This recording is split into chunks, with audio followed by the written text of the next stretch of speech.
frase que ele diz assim: a guerra do ultramar, travada entre 1961 e 74, é nos dias de hoje incómoda e de difícil abordagem.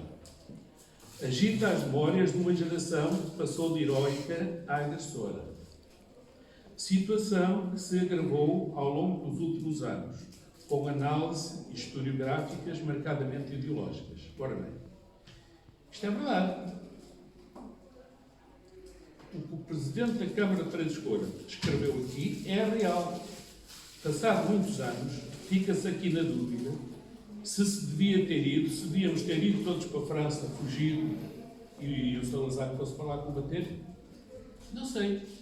Eu fui, e hoje, ainda hoje, se parece bem ou se não parece bem, eu vou dizer, ainda hoje sinto orgulho de ter ido cumprir a minha missão. Porque a África, a Guiné, a Angola, Moçambique, era português.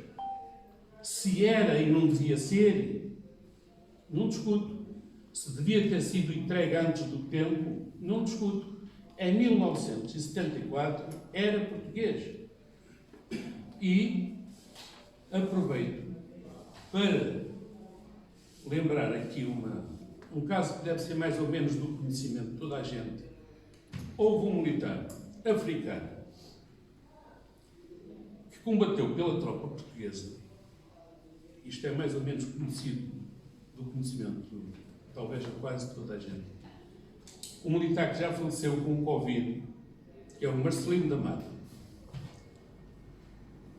E que, quando eu disse aqui, ao iniciar, li um livro, cujo título era Porque me orgulho de ser português, então em 1974, o resto de 74, depois de ter vindo do ultramar, e em 75, eu senti-me envergonhado de ser português.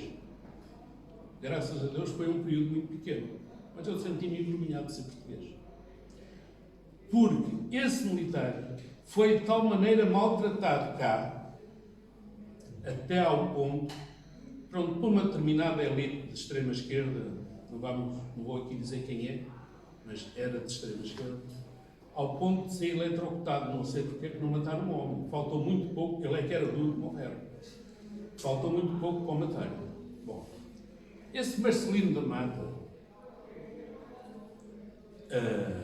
eu quero dizer aqui, se alguém não souber, que se não tivesse existido, ou se não tivesse combatido pela tropa portuguesa, nós teríamos menos umas dezenas de militares portugueses que teriam regressado, porque não tinham regressado. Não foi um combatente, ele foi um herói.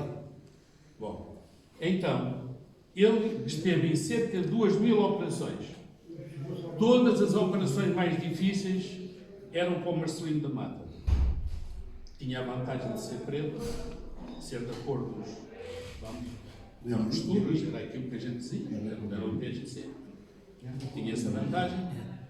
Ele era da raça papel, falava vários dialetos, também tinha essa vantagem, e era um herói muito grande. Ele, se houvesse uma informação que há de ser montada uma emboscada contra o exército português com uma companhia de 150 homens, ele ia lá com 30, não queria mais. Tudo militares, comandos africanos. Não queria mais.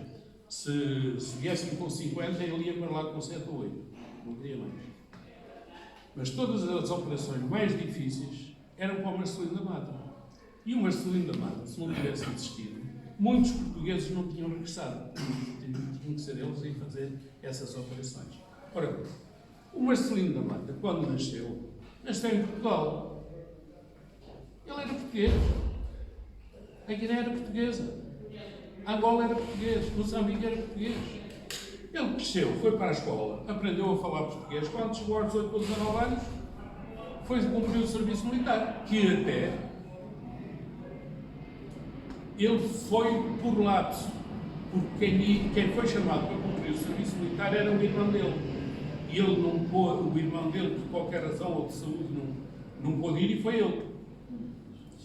Foi cumprir o serviço militar. Ora, se ele era português, porque nasceu em Portugal, se aquilo não devia ser Portugal há muitos anos, não sei, portanto, eu ainda quero aqui pôr uma coisa, que é assim, nós portugueses orgulhamos-nos tanto dos descobridores portugueses, que há 500 anos descobriram meio mundo e a Espanha outro meio, e 500 anos depois estamos assim tão revoltados porque se quis manter. Não vou dizer que se devia manter. As grandes potências tinham entregue à África.